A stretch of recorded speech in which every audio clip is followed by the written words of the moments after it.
Today is March 7th, 2015. Joining us on the porch are local musician Anastasia Polashenski and local artist Lisa Davis. The best place for family. What are you waiting for? Where friendships run deeper. Come join us on the porch. So glad you're on the porch.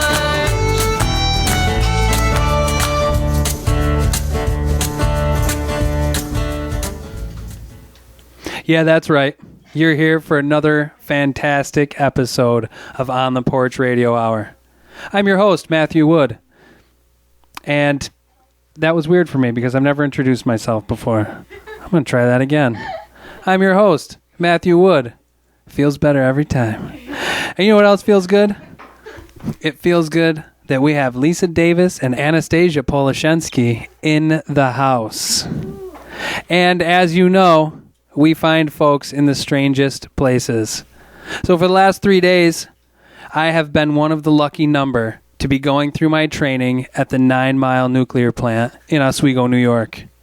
Sitting in front of a computer, finding hazards, reading about radiation, and all of the lovely things I'm going to be able to do as a staff member during the outage. As some of you may know, sitting in front of a computer for 8 hours for me, learning and taking exams without much human interaction is different. As it might happen, I've been thinking about the show, and I was thinking about what was going to happen if we didn't have any guests this evening. And so I was doing some brainstorming, and I got a little distracted. And I started thinking about the atmosphere that I was in, and there was a filing cabinet over in the corner. I was staring at the filing cabinet while trying to read and learn about how to put on the special suit that I would need to wear if I went into a protected area. Then I started thinking about the filing cabinet and changing my clothes at the same time.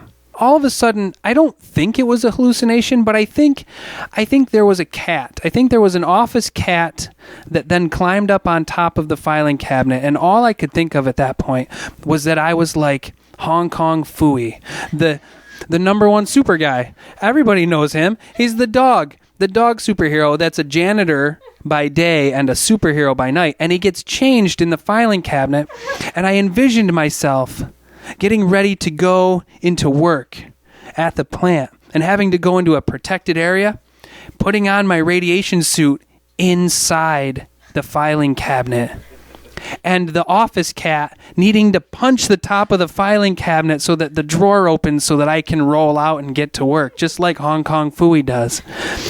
And there I was, standing in front of my computer with my kung fu grip, ready to take on the world, when one of the proctors of the exam said, "Sir, what are you doing?" I had to remember that I had just taken an exam the day before that would help me understand if I was really fit for duty. And I felt like this fit into that category. Like, everybody's now going to be questioning whether I'm fit for duty.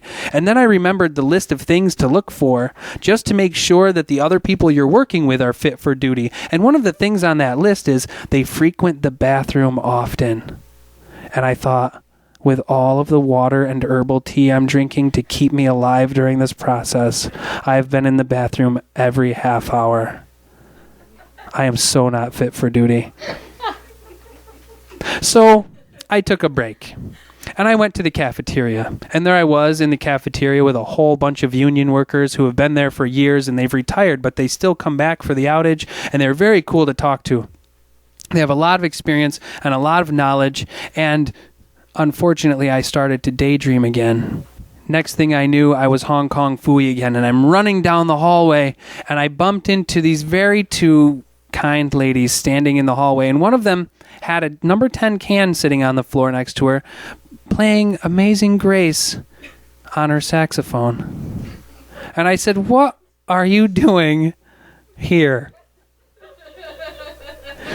And before she could answer, the other woman was showing pictures of flowers that had been turned into fairies. And I thought, this can't be really happening. So I introduced myself just to make sure it was really happening, and it was. And the woman with the pictures was Lisa Davis, and the woman with the saxophone was Anastasia Polashenski. And they began to tell me about all of the wonderful things that they do in life and how the people at the plant, even though they're happy to be doing the work that they're doing, just needed a little bit of color and a little bit of music in their life. And so why not? And since it's a very highly skilled job that a lot of these people are doing and needs some safety and some training, they get paid okay. And so why not put out a number 10 can and busk for some change in the middle of the hallway while people are training? And why not with a saxophone? And I said, why not come on to the radio show? I'm fit for duty there, and you would be great. And they followed me here. So we'll get to learn more about them later, but for now, Anastasia, you're on the porch. Hello, I'm going to be playing the second movement of the Lunday Sonata.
Alien documentaries.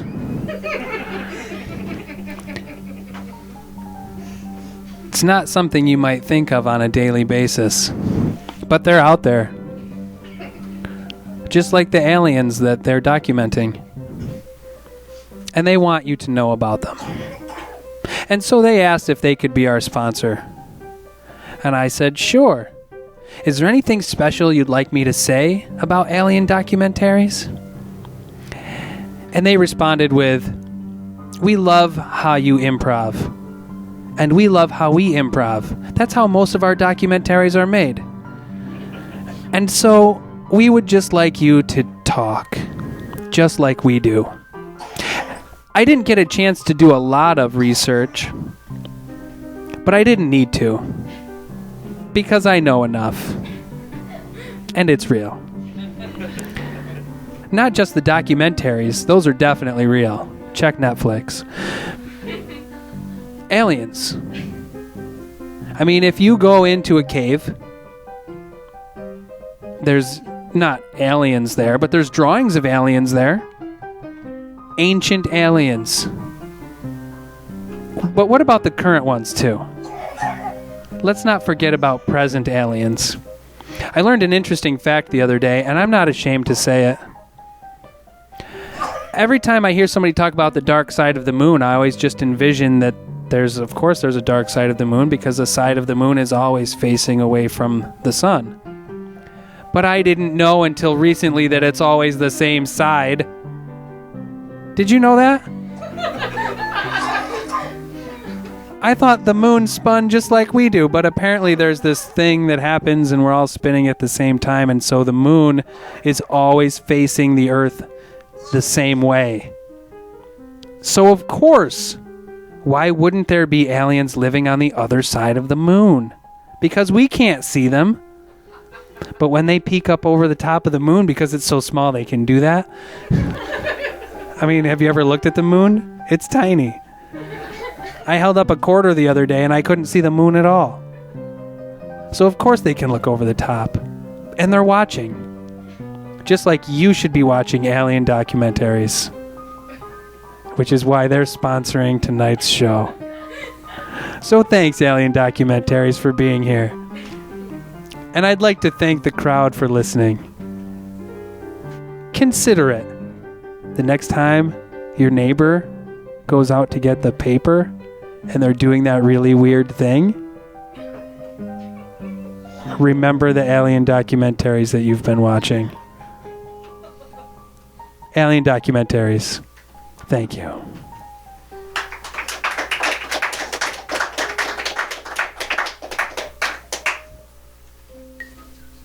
And now we join once again Sally, our on-the-street music lover extraordinaire. Here's a little song I wrote. You might want to sing it note for note. Oh my God! What happened to your guitar? It shrank. It's little, itty bitty. It's tiny. In life we have some trouble. Excuse me. When you What worry, happened? What you happened make to your it guitar? double. Don't worry. Be happy. It's little. It's itty bitty. It's a ukulele. Ukulele. Oh my God! You are some sort of sorceress. Is that a spell? That's a spell you used to shrink that guitar. I always wanted to meet a witch, and now you're giving me your secret spells. But why your own guitar? Why shrink your guitar? Ma'am, it's a ukulele. What are you doing? Are you trying to shrink me? By saying ukulele? Ukulele. Ah! Ukulele. Here's a little song I wrote. You might want to sing it note for note. Don't worry, be happy. In every life we have some trouble. When you worry, you make it double. Don't worry, be happy.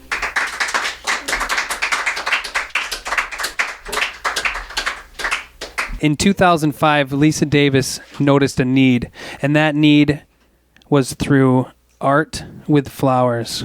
And since then, she's been honing her skills and honing her art and has started making fairies and all sorts of pictures out of flowers and scanning them in, and she's going to have to explain the whole process herself. But I'm really glad that you joined us, Lisa. Thanks for being on the porch. Well, thank you for inviting me. All right. It's 2005, and you see some artwork, and you decide, I need to be doing this. Yes, it's a relatively new art form, and some call it scanography, some call it scanner photography. And in essence, what it is photography using a computer scanner in place of a camera. I take the flowers and arrange them face down directly on the glass of a scanner, and scan a digital image of those flowers into my computer.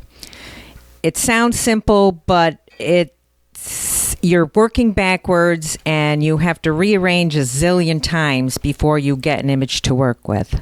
Yeah, we were talking about this a little bit before the show, and we were talking about how there's some people that paint on glass, and when you're painting on glass, you have to do it in reverse because the first stuff you put on the canvas is going to be the stuff that's in the foreground, whereas like if I was painting on a canvas, the stuff that I want in the foreground is probably going to go on last, depending on what media I'm using. So I'm looking at a picture right now, and I'm going to try to describe it for our listeners. Okay. And you can tell me if I'm doing a poor job or not, because I need to do it some justice. So the picture that I'm holding, I have to hold it flat because that's the best way for me to see it right now. But these are lilies. Nope, daffodils. I knew that.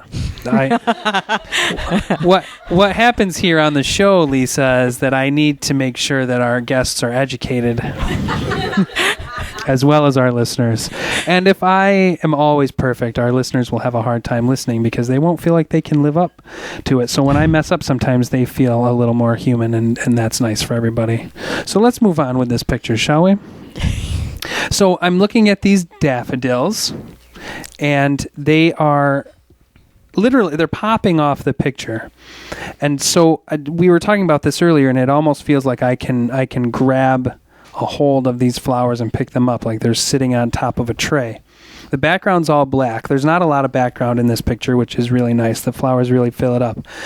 And so around these daffodils, there's a whole bunch of other flowers arranged, and of course you're picking colors that are going with each other and are helping each other pop out. And it just looks like that. It just looks like these flowers are going to pop out.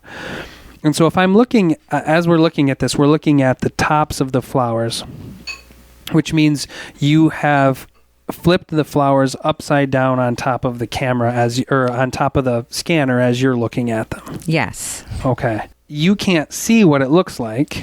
No, that's the tricky part. But I do have a preview button on my scanner. So I will lay down the first layer and preview, and if it looks good, I'll start working on the ones around it and preview, but inevitably the layer closest to the glass shifts or it doesn't look right, and then you have to start all over again. So sometimes the flowers all wilt before I even get an image, but when you get an image, it's brilliant. The colors are vivid, and the way the light reflects off the plant materials gives a really 3D, high-dimensional, unique look that you can't get with a camera. Yeah, I agree with that 100%. You were saying that the flowers wilt sometimes because you're moving them around, and maybe it's a warm day. The scanner probably gets hot. The scanner gives heat, too, a little bit. Do you have any pieces of art that you've settled with that have some flowers that wilted that you really liked that worked out that way? I don't. I'm rather a perfectionist, and if it's not the way I envision it in my mind and want it to look, I start all over again. Okay. I can understand that. So, and part of the process I do with each picture, I have to take it into a graphic arts program because I can't close the lid of the scanner. Right. So I have to take out all the background that's there, and I also take out pollen and bug bites and brown spots because I want it to be the perfect image. Life is not perfect, but I want these to be perfect to show a vision of perfection, which is impossible in real life. Yeah, I think you're getting really close. So I'm gonna stray away from flowers for a minute. Okay. And I'm wondering if you've done pictures of anything else. I do pictures of fairies, all made out of flowers. Made out of flowers. Yes, I have scanned some feathers. Are awesome to scan. Yeah. I haven't really done any artwork with them, but I've scanned rocks are awesome too because the light reflects off, and leaves are awesome, and foliage and tendrils because of the twirls. Yeah. So mainly it's plant materials that I work with though. Yeah. I'm a portrait guy, and I think we should get together sometime and scan our faces and see if we can get really good reference photos that way. I think that would be really cool. That's a little off topic and out of the interview, but I think that would be a lot of fun. And I won't get into other things because I know like people at the office might scan some things. Oh as a yes, prank. and I'm sure this is how this art form got started. Back with the original Xerox machines. Yeah, I have a picture here that you brought in of some of your fairies, and I want to hear a little bit more about the story about how you started with fairies, where you got the idea, and how that evolved and grew into what you're doing now, because you have some other things I want to promote too that have fairies in them. But tell us a little bit about how that process started. I was doing the flowers for several years before I started working with fairies, and it was almost like divine inspiration. And I think working with flowers really fine-tuned my observational skills also. And I was out working in my garden one spring day, and it was just a gorgeous day after a long, hard winter. And I have a big bleeding heart blossom out by my front porch, and I've always thought a single bleeding heart blossom looks like the head of a little girl with her pigtails flipping up. And I was just looking at it, standing there, gazing at it, and my eyes shifted just an inch or two to the left, and there was my rhododendron bush with the big globes of flowers. But I looked at that, and I noticed that a single floret from one of those big globes looked like a little soft gown. And I thought, oh, that's cute. That's beautiful. And then my eyes shifted again, and my columbines were blooming. And I said, those could be wings. And I picked them all, ran in the house, made an arrangement on my scanner, and scanned in my first fairy. I fell in love with her. One day, about 2 years later, I had a little picture of her at a craft festival that I was doing, and an older woman came into my booth and saw the little fairy and immediately recognized it as a little girl and said, she reminds me of the hollyhock dolls I used to make when I was a little girl. And we chatted a while, and I had never heard of hollyhock dolls. But when I got home, I Googled hollyhock dolls and got instructions, went and made a hollyhock doll, gave her wings like my fairies, and then I went hunting for plant parts to make other fairies, and now I don't even have to hunt. I just look, and I see fairies everywhere I look. One thing that we've been talking about before the show, and a little bit what we're talking about now, is how is the end result and what you're creating and this really awesome artwork that you're putting out, and the final product's pretty incredible. Describe to us how you get into the process. What goes through your mind as how you're trying to, what you're trying to portray and how you're trying to portray that, and the process you go through in figuring out where you want the flowers and how you want them set. And when I look at flowers now, I don't see a flower. I see a tiny dress or wings, and with my art, I'm trying to get people to see things from a different perspective. Everybody has their own view of the world.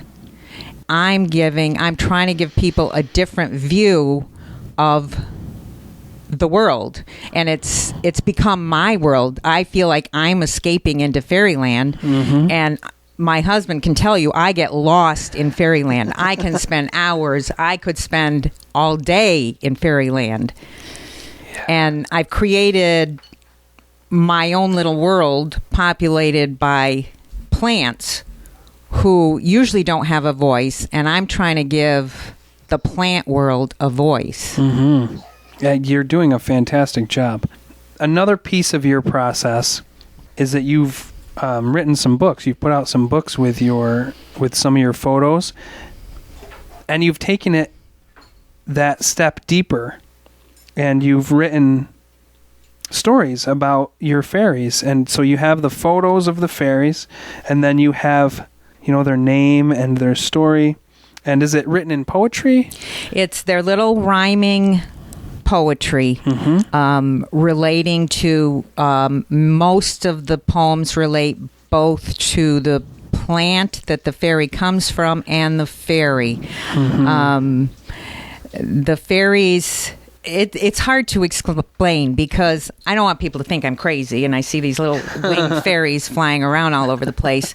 But I do think there's a whole lot to the world that people can't see, but people sense. And when I'm surrounded by nature, I feel like I sense more than plants. There's something there, some kind of consciousness. That's right. That somehow is trying to communicate with me. So I'm communing with nature with the little fairy figures. And you're helping it communicate with the rest of us, yes, too. that's what I'm attempting to do. Yeah, which you're doing. Okay, it's good. Really fantastic. And I am listening to everything you're saying, and I'm getting distracted because I'm flipping through your books because they're communicating with me.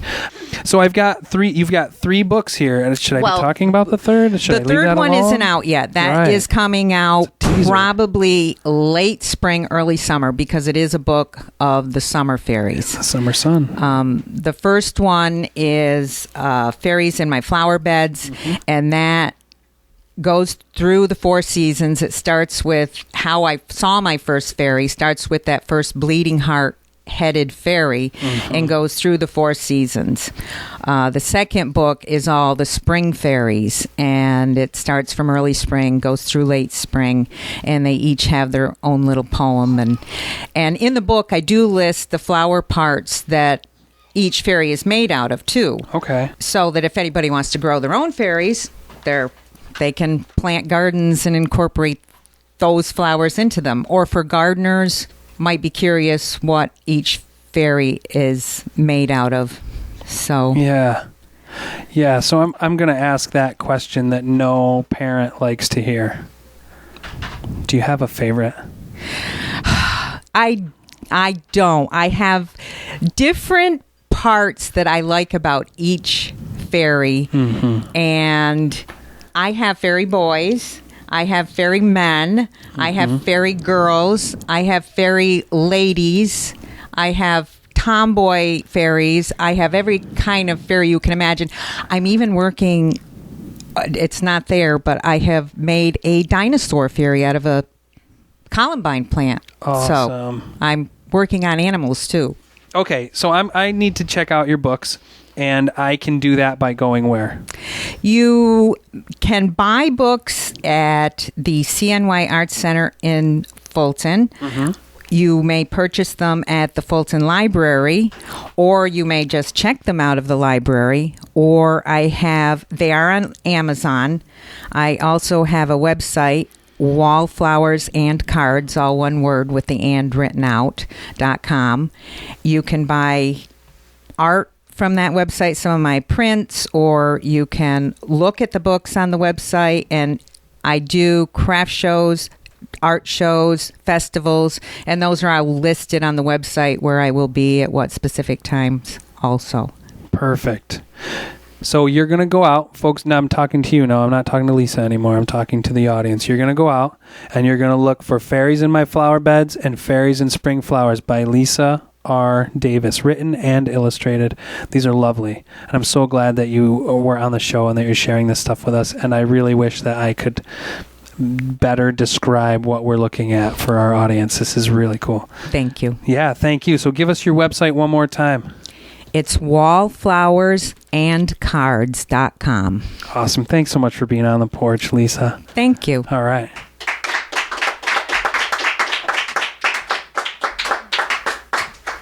You're listening to On the Porch Radio Hour. We'll be right back. What's happening in Central New York is brought to us by iHeart Oswego. The Circle Mirror Transformation is a SUNY Oswego Honors production and closes today, when 4 lost New Englanders who enroll in a community center's drama class begin to experiment with harmless games. Hearts are quietly torn apart, and tiny wars of epic proportions are waged and won. Call 315-312-2141 for more information. The CNY Arts Center hosts a Writers Cafe the last Sunday of the month. is currently offering adult painting classes and presents a dessert theater series continuing March 21st with John, His Story. Visit cnyartcenter.com for more information. The Baldwinsville Theater Guild presents Jekyll and Hyde, the musical. The show runs for 7 performances beginning Friday, March 13. Visit www.baldwinsvilletheaterguild.org for more information.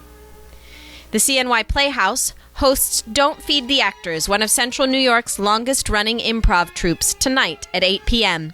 Visit cnyplayhouse.com for more information. The Oswego Music Hall presents the Kevin McCrell Band tonight at 7:30 p.m.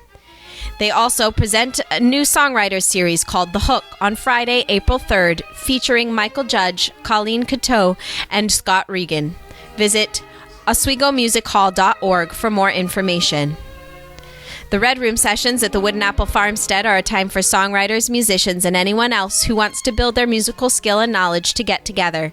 We share songs we are working on, bounce musical ideas off each other, and we usually have time to just play a little music. This is a supportive environment where all levels of songwriting and musical experience are welcome. It is the final Sunday of each month. The next session is March 29 at 6 p.m.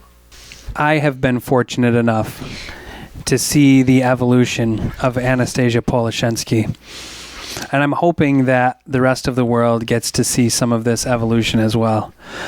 I'm really glad to have Anastasia Polashenski on the porch. Thanks for being here. Thank you for having me. It's a pleasure. Yeah, I might be a little biased because I knew you as a tyke. However, to see you grow and to do music and to grow into yourself as a human is really cool. And to see the things that you're doing and to see you as an inspired youth was really fun, but to see you inspiring youth out of that is a lot of fun too. So, one thing I don't know about you is when you started music. I started singing ever since probably 4 years old, 5 years old. I don't have a very musical family, but I would sing all the time. My mom thought I had a nice voice.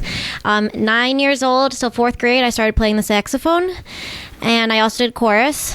And then I'm a self-taught ukulele player, and I also play now every instrument because I'm a music education major, so we are required to learn every instrument. You enjoy music, and you obviously grew up doing music and singing, and why education? I have always known I wanted to be a teacher. I love being with others. I couldn't imagine a job where I didn't get to interact with a lot of other people on a daily basis in a positive way. And I had a lot of great teachers and some not so great teachers, and all have inspired me to be a teacher that kids feel like I want to go to school, because I think that's so important right now, to want to go to school, to want to learn and keep bettering yourself. And right now, the education world is a little shaky, and I want to be part of the change that helps make it not so shaky and a little bit more solid and more fun and better for the upcoming future. I'm sure that you've heard these stories now that you are doing music education. One thing that Gina and I talk about through all of the groups that we've done with youth groups and working at camps and working with kids and their families, even when we're out performing, people say, "Oh, I wish I could do what you did. I tried to sing when I was in grade school, or I tried to play an instrument when I was in grade school, and the chorus teacher told me to lip sync, or just mouth the words, or just make it look like I was playing my instrument." That bothers me so much. To me, that's a lazy teacher. I think every single person has the ability and the capacity to learn music. You just have to find what they thrive at, what they're most comfortable at, and make them in a situation that they can succeed. And if they can't succeed, it means you're not teaching them well. It's not them, it's you. I feel very strongly about that. Awesome, me too. And that's why I asked. Music in Our Schools Month. Yes, it is. Is that correct? Yep, through the National Association for Music Educators, also called NAFME. Every March is Music in Our Schools Month, and we do different programs to raise awareness about music education. We keeping music in our schools, because that is right now the arts are being cut, and we want to stop that from happening. So every March we celebrate music. Every day we celebrate music. Yeah, we should be celebrating music Yes. every day, but I'm glad that we have a month to celebrate. Now, speaking of the word we, you were saying about the things that we're doing, and I'm wondering if you are part of a group that's. Yeah, I am my college's president for our music education club, and I'm also New York State's president for the music education club. Well, right now president-elect, but starting in May, I take over my term as president. And so this past year, I went to the winter conference held in Rochester, made a speech. I met with all the college people. I sat in on some meetings with the NISMA board, which is very important people in the music education world. And it's really nice that they allow college students to be a part of it, because we are the future coming in. And so they're open to our ideas, what we want to see, because a lot of them are retiring and giving us jobs. And so it's great that there's that collaboration happening. Next year, I'll be going to monthly meetings, all the conferences, and trying to make a change in the upcoming music education world. So the president of anything has to have some kind of a mission, and the public has to ask about what that mission is. So what's your music political agenda? My music political agenda right now is to bridge the gap between students and professionals. Right now, I feel like there's a lot of, even now as a music education student, I'm not always sure what's going on in the classrooms. And I think that a lot of times people aren't sure what they're getting themselves into, or they're just, it's a secret. Like, you're not going to find out until you actually get your job. But I think we would make so many better new teachers if we knew these secrets before we entered the work field. So they shouldn't really be secrets. So my goal is to help the communication, like maybe do a mentee-mentor system with college students. And I guess that happens when you student teach, but I think it should be happening from day one, where you can talk and really figure out, is this what I want? Is what level do I want to teach at? What instruments do I want to teach? And just have a way to figure it out, and it's a scary process. So Yes. that's my biggest goal. That's a great goal, and I think you're going to do it. Thank you. You know, I hear you explain it, and I'm like, wow, that's so easy. You're going to take care of that. Yup. Not that that's an easy job by any means. However, I don't think we have much to worry about. So, as my New York State president, you know, what else can I expect? What are you going to do for me, Anastasia? Well, I am going to keep the joy of music in our schools. I'm going to strongly advocate for that. I think right now the biggest thing, I've been talking to a lot of different music teachers, and if you can create a successful program where kids are loving it, they can't cut it. And it has to involve the entire school, not just part of the school. And so kind of the newest trend in music education is having a class for the other 80%. So you have your traditional band, orchestra, choir, where you sing the songs that everyone sings, but then you have another class, maybe a rock band class, or maybe an open mic class where people can work on piano skills in a more contemporary setting. They can play guitar, they can play bass, they can play ukulele, and it doesn't have to be the challenging music of the solo repertoire, the classical repertoire, and it can be popular music. And then everyone's involved, and if everyone in the school is involved, they cannot cut your class. They just can't. If there will be so many complaints from parents, from the community. So my goal as a future music teacher is to make programs where everyone is involved and everyone can do it, because everyone does appreciate music. That's right. And I'm glad you're doing that for me. This is You're exciting. welcome. All right. So as you are going through your process as a teacher and learning about other people's styles and figuring out your own style, I'm going to ask you some of those questions you were saying you should be asking yourselves as music educators. So, you know, what are your instruments? What do you want to teach? I play the saxophone. That is my primary. And so ideally, I feel most comfortable with woodwinds. So saxophone, clarinet, and flute would be my top three that I would feel comfortable teaching privately. And then I know the rest of them. I've played a bit of trumpet in our campus band, so I feel pretty comfortable on trumpet. Strings are scary. That is a whole different breed, and if you don't start young, it's a little bit hard to catch up. But my main other area to teach would be voice. I also take voice lessons at school and perform vocally almost as often as I do on the saxophone. The uke is making a real big comeback. I don't know if I could call it a comeback. I don't know if it was ever here, but yeah, it is a large part of popular music now, the ukulele. I want as many ukulele versions as possible. So there's like a regular ukulele. I don't know what you would call that. And then there's a tenor or a bit. Yeah, so there is the concert, which is kind of like an alto ukulele. It's a middle-sized. The tenor, which is a little bit bigger. The soprano, which is your typical ukulele sounding uke. That is the one like the Hawaiian style. It's the smallest. And then the largest one is the Barry ukulele. And that one's interesting because it's tuned like a guitar rather than the normal ukulele tuning. So it sounds a lot different. It just sounds more like a guitar. It has a richer, deeper sound. And I have all four. You are playing every form of ukulele and probably creating more, like a cigar box ukulele. I would be love awesome. that. Just keep it in my pocket and Yeah. take it out whenever I Fold want. it out, Oh, sitting on the bus. yeah, that's happening. I'm getting off topic, but here's a really cool thing, and I think that this is also tied to the ukulele, but it's also talking about, it's tied to what you were talking about. So Gina gives a lot of different types of instrument lessons, and she's been giving ukulele lessons, and a lot of those ukulele lessons are to little kids because they want to play the guitar. They want to be involved in what kind of music they're listening to on the radio, and a lot of that has different types of guitar, and they can hold a ukulele. Yeah, okay, so I love the ukulele for the same reason.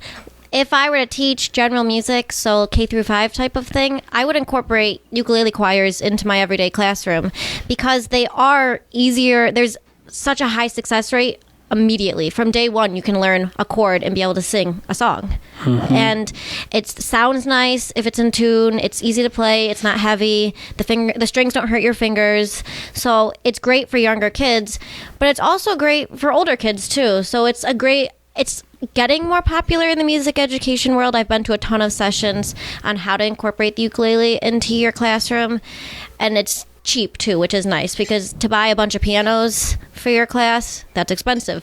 That's to buy right. a bunch of ukuleles, that's nice and cheap. And everyone can have their own ukulele for the school year. That's so much nicer than when we were in school, when I was in school. Yeah. Because we were given things that were inexpensive that kids could play with and make sound with and not break. So there was a lot of shakers Yep. and, percussion type things, pipes and pots and pans and whatever we could bang on. And I think that was good. It's good and it has its place, but there comes a time, I would say 3rd, 4th grade, when you want to make melody and you want to accompany yourself. You're at that musical level where yes, you can sing and you can accompany yourself, and you should be challenged to that and not just like expected to make up your own rhythm on a percussion instrument. That's great, and there is a place for that, but you do need to be challenged with Yes. melody and harmony. What I know about you, I've seen you challenging. You've even talked about the things we need to be challenging in our education system. And what I'm most excited about for you is that, and for the rest of the world, is that all of the things you're talking about are happening and are going to be happening during the school year, which then means you have a whole summer to do more.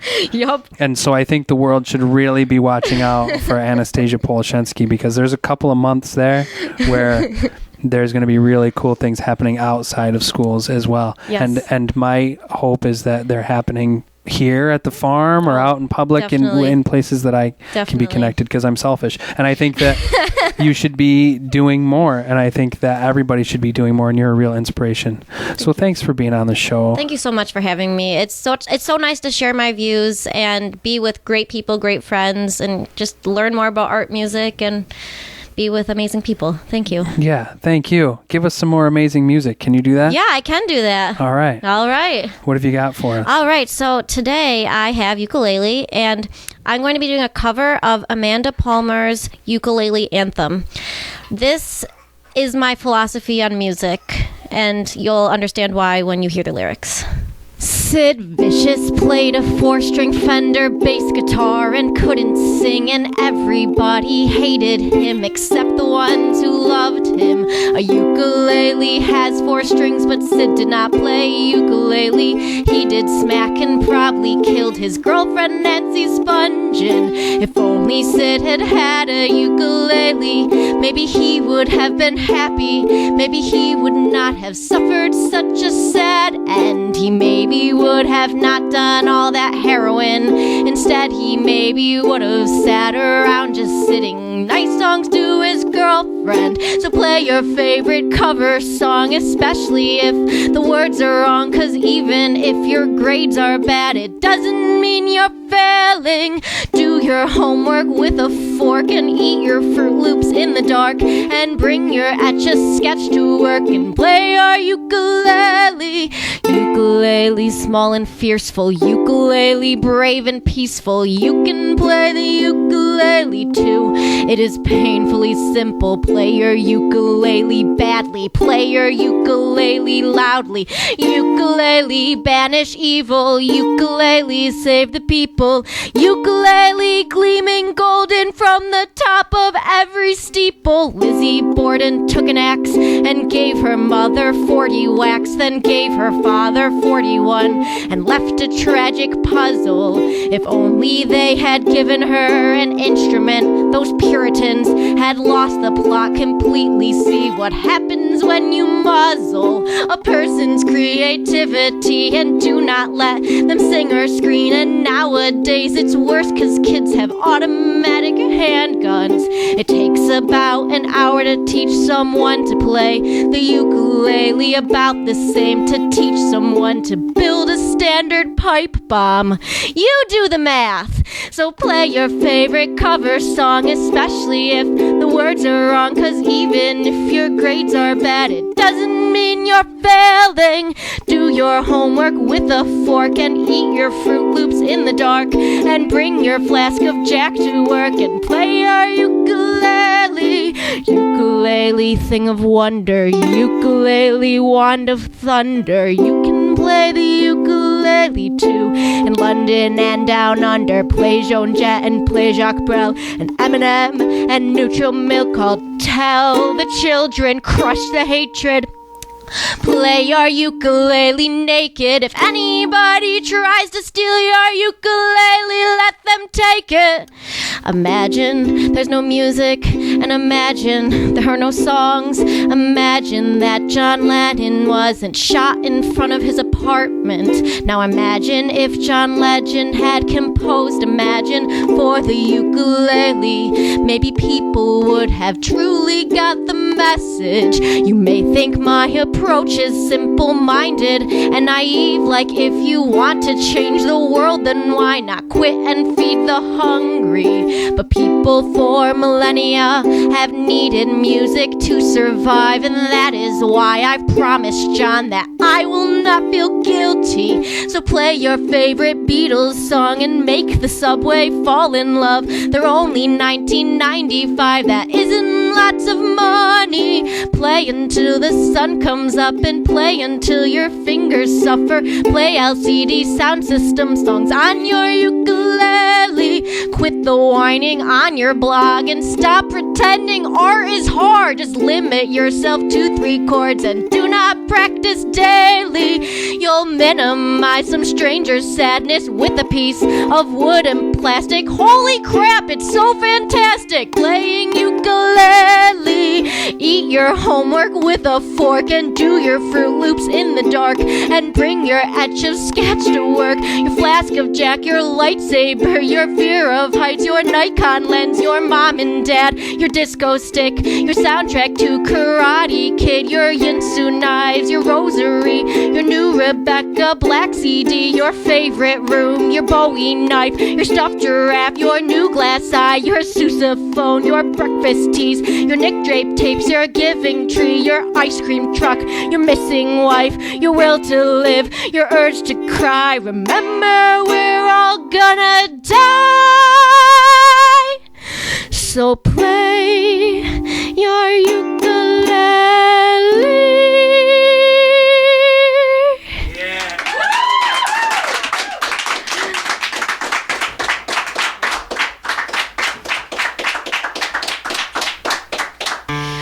You are my sunshine, my only sunshine. You make me happy when skies are gray. You'll never know, dear, how much much I love you. Please don't take my sunshine away. The other night, dear, as I lay sleeping, I dreamt I held you in my arms. When I awoke, dear, I was mistaken. So I hung my head and I cried. Oh, when the saints go marching in. Oh, when the saints go marching in. Oh, Lord, I want to be in that number. When the saints go marching in. Oh, when the saints go marching in. Oh, when the saints go marching in. Oh, Lord, I want to be in that number. When the saints go marching in. Well, I come from Alabama with a banjo on my knee. I'm going to Louisiana, my true love for to see. It rained all night the day I left. The weather, it was dry. The sun so hot I froze to death. Susanna, don't you cry. Oh, Susanna, don't you cry for me. Oh, I come from Alabama with a banjo on my knee. Oh, Susanna, oh, don't you cry for me. Oh, I come from Alabama with a banjo on my knee.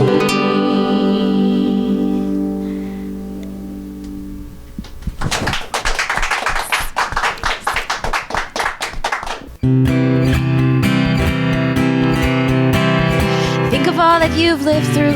Think of where you have been. Think of all the mountains you've climbed, if you'll have to climb again. Think of how inspired I am to be your best friend. And the sun sets on the tree line, snow melts down the mountainside, and I'm sitting by my best friend's side, staring at a smile. We talk about our dreams to come, wondering where they come from, holding off the next day's sun, hoping now will last. I know the seasons, they will always change. I know that nothing ever really stays the same. I know in this life there'll be rain, but I'll be here, and the sun sets on the tree line, snow melts down the mountainside, and I'm sitting by my best friend's side, staring at a smile. We talk about our dreams to come, wondering where they come from, holding off the next day's sun, hoping now will last. Dreams will come and dreams will go, like butterflies we know, crossing paths we will grow by taking time to dance. And the sun sets on the tree line, snow melts down the mountainside, and I'm sitting by my best friend's side, staring at a smile. We talk about our dreams to come, wondering where they come from, holding off the next day's sun. Sets on the tree line, snow melts down the mountainside, and I'm sitting by my best friend's side, staring at a smile. We talk about our dreams to come, wondering where they come from, holding off the next day's sun, hoping now will last, hoping now will last.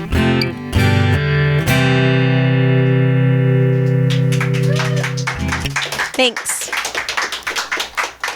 Benny Devereaux woke up on his 40th birthday, and he was listening to his Neil Young tapes.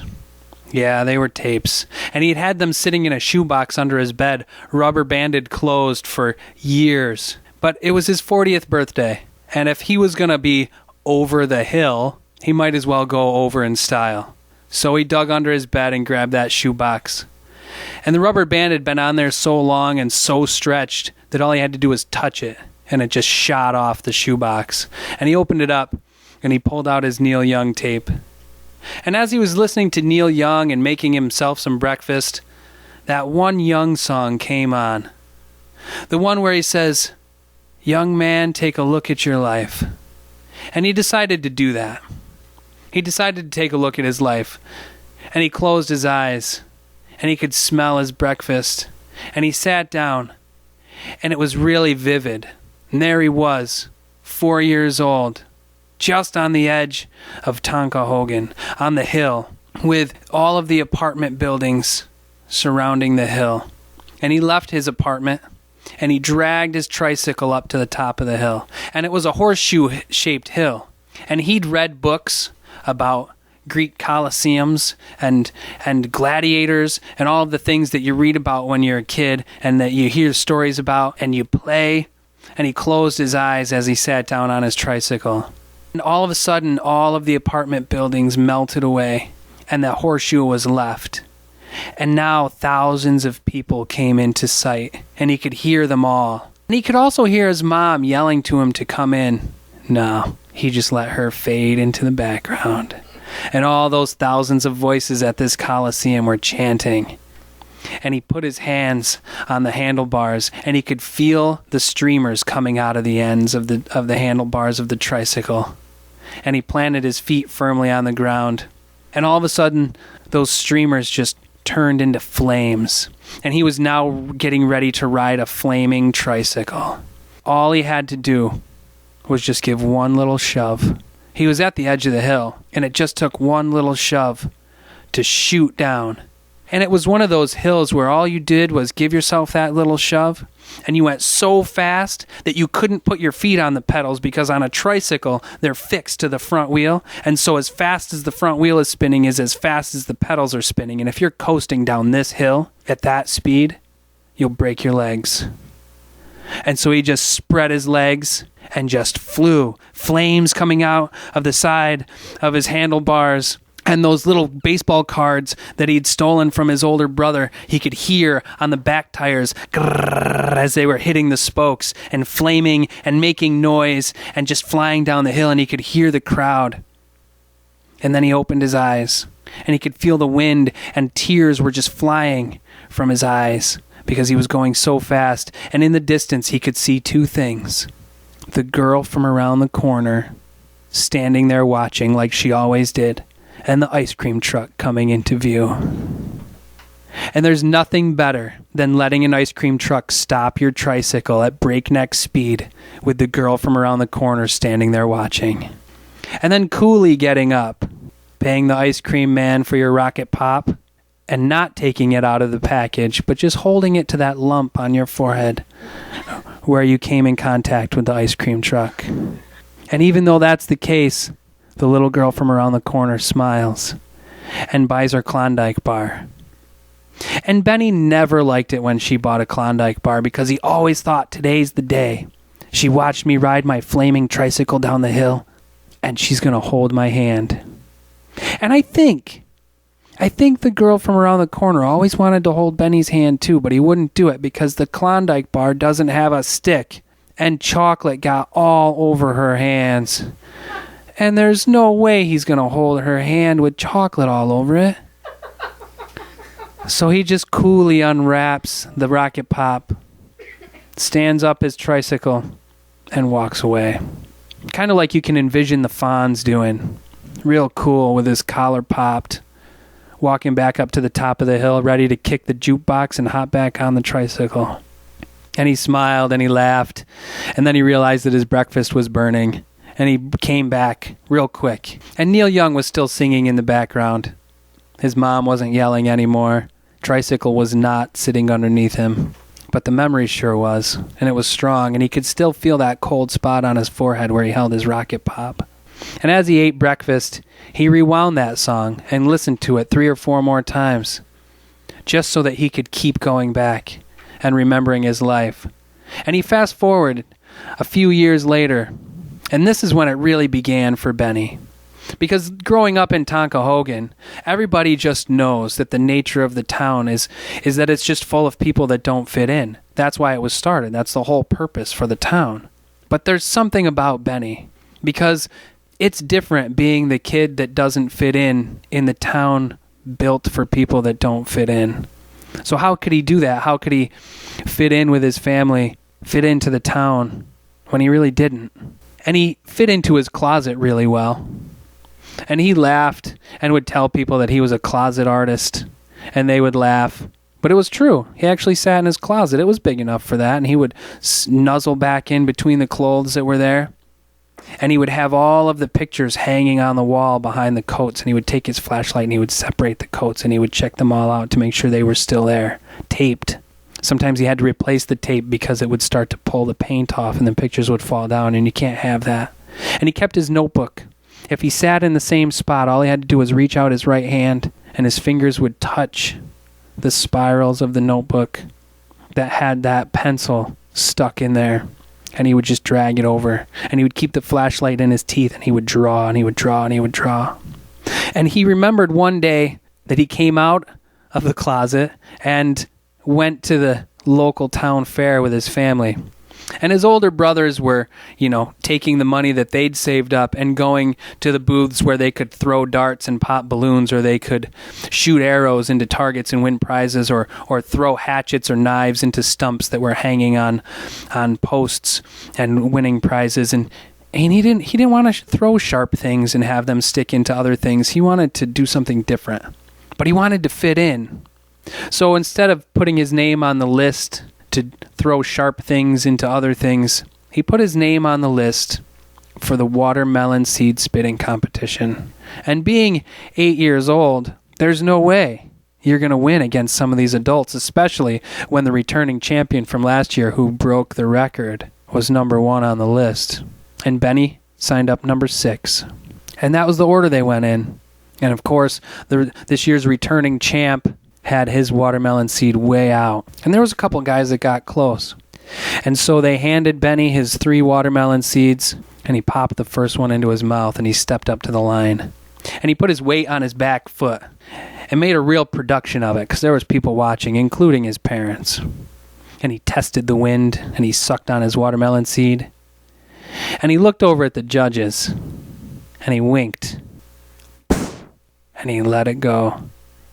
And it went right past the returning champ's watermelon seed on his first seed, and he was in first place. But there was still one person to go after him.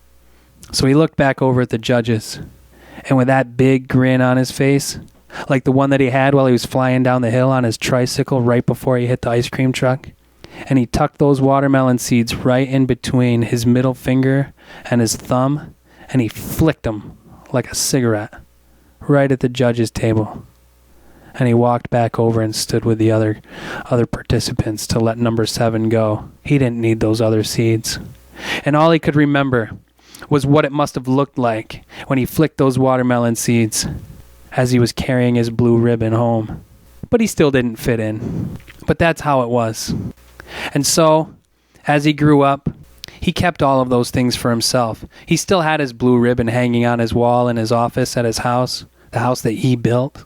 And he had all of his artwork hanging in his closets.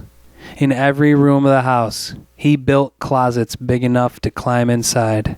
And so he had all of his artwork hanging. And so he finished his breakfast, and he went into his favorite closet, and he closed that folding metal door, and he nuzzled back in between the coats. He reached his hand out to the right, felt the spiral of that notebook, and he sang, "This is my home, this is my only home, this is the only sacred ground that I have ever known. Should I stray in the dark night alone, rock me, goddess, in the gentle arms of Eden. Rock me, goddess, in the gentle arms of Eden."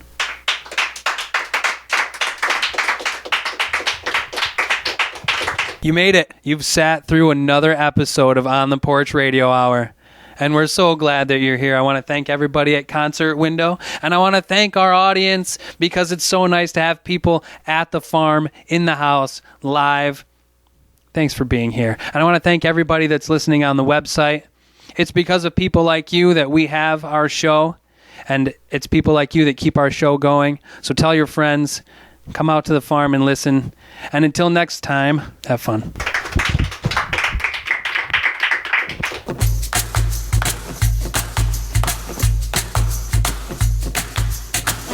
On the Porch is a production of the Wood & Apple Farmstead with host Matthew Wood. Our stage manager is Ray Monet. Our sound technician is Maxwell Wood. Contributing writers for this show include Matthew Wood and Gina Holsapple. Special guests include Anastasia Polashenski and Lisa Davis. Find information about past shows, being on the porch, and much more online at ontheporch.weebly.com.